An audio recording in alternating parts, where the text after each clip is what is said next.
And joining us now is Sunny Kim, the owner of American Made Apparel Manufacturing. It's a Denver-based cut and sew factory. And Sunny, I'm very grateful for your time.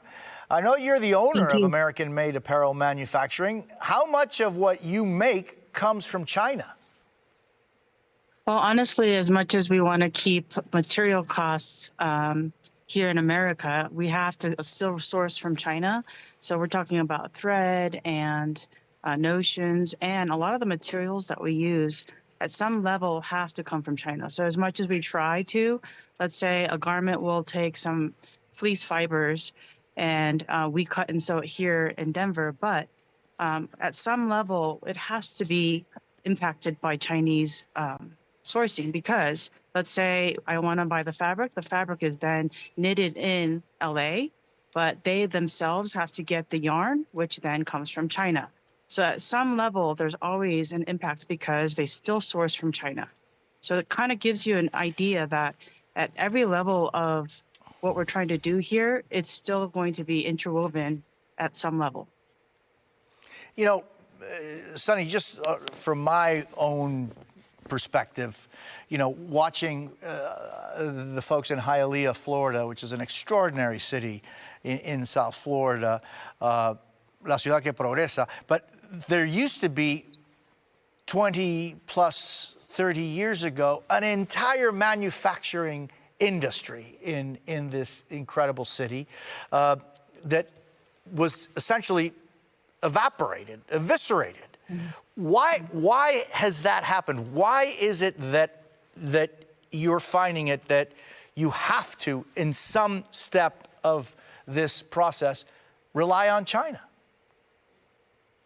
So, you know, as a wholesaler, we manufacture in bulk. So to manage costs and my prices to my clients, and obviously that affects at the retail level that they sell, everyone's going to be driven by the best price, best value. So for me, I have to definitely be mindful of that so that when they come to me, they have a choice to buy more in bulk.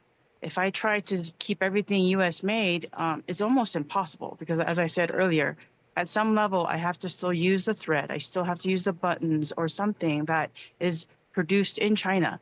And there are certain things that US manufacturing still cannot achieve, whether it be some bamboo lycra fabric. Of course, that's going to come from China. Or if there's something very complicated, like a ski jacket that has many complicated steps, that is so labor intensive that at times it's just not possible in the US to produce such a thing and be affordable at the retail level. Yeah, and so what is it you see down the line? What do you tell your employees?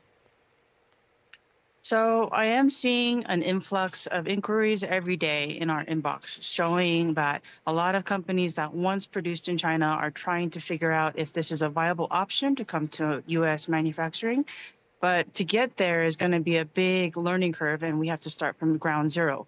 China might have everything set already up as far as infrastructure of all their fabric trims, thread, matching color, everything like that at their fingertips, right? Basically in the hub. Whereas for us, we pretty much have to start from ground zero as establishing what kind of fabrics they're using, what color is it, what grams per square meter they're using, all the way down to the details. And so for us to get up to the point of manufacturing the same level and capacity as China, I would say it's impossible.